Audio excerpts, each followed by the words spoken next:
Lesson 21. The topic is the Pleiadians, the relationship with the spiritual hierarchy in charge of the planet, and the role you play. Greetings, brothers and sisters. We are YZ13 and IV23 from the Pleiades. To give you an idea, we are humanoid in shape, of average height, a little taller, although some are a bit shorter than you. We have large heads, few hairs compared to yours, and a few mustache-like hairs, a small mouth, and large eyes. In this lesson, I wanted to tell you something important. We want to tell you the plan we have regarding Earth. It comes from the Galactic Council and the mid-level commanders.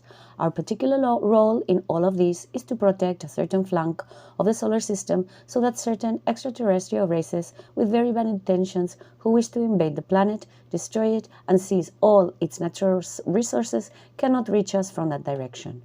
Other races are in charge of the same thing, but from different flanks. In general, the flank we protect from the solar system when looking at the solar system from above would be the left flank and part of the upper section. This is important for you to know because, depending on the area, each race is responsible for monitoring the sightings in certain areas of space. When Earth passes through those places, it will be one type or another. This also explains why the sightings of ships belonging to negative entities are always the same.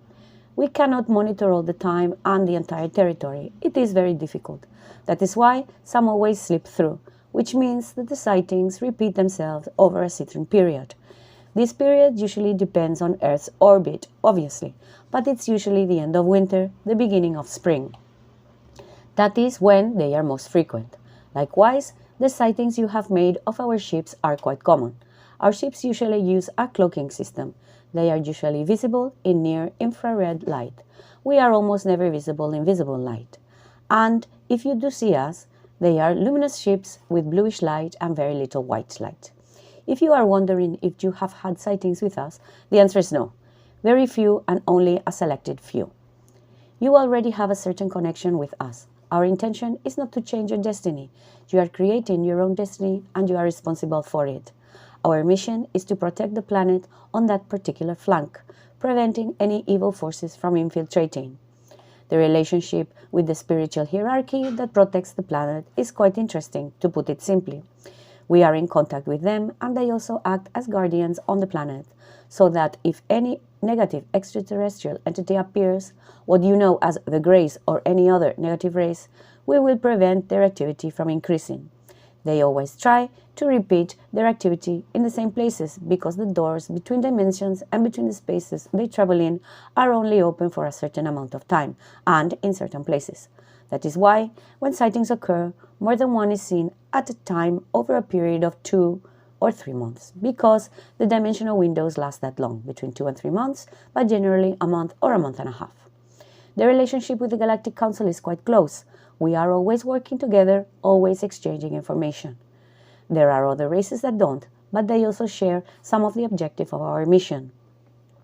In the plan that the Galactic Council has set up, our race in particular has a mission of making first contact with the humanity in general, whenever possible, whenever the circumstances allow. We are in charge of this. If you are wondering whether your appearance will be important to you, it's possible it will. We are not very similar to you. Our appearance is peculiar, but we are the ones in charge. That is why we are making increasingly frequent connections with you through your brothers and sisters, who are capable of telepathy. We are preparing the way. Other races have already done their work. Now it's our turn. Well, that's enough. I don't want to bore you. I just want to say that you shouldn't be surprised if, from now on, our sightings become more frequent. Remember, ships of blue color and light, and the sightings will also become more frequent. We have already described what we look like as crew members, so don't be surprised when you see us. We don't come with bad intentions. We only want your positive evolution, and that one day you will belong to the Galactic Council. Other races have other tasks, and they are helping us with that. But from now on, the galactic plan is that the crew members seen in your sightings be more of our type. This is to begin standardizing the UFO phenomenon and the bringing of some seriousness to the subject. Currently, it is quite chaotic, but that's also due to the large number of races with all ill intentions that come to the planet. It's quite a difficult task to achieve, but that's the plan we have. Therefore, we want most of the sightings to be with us. And with nothing more to add, I bid you farewell. Until next time, brothers and sisters.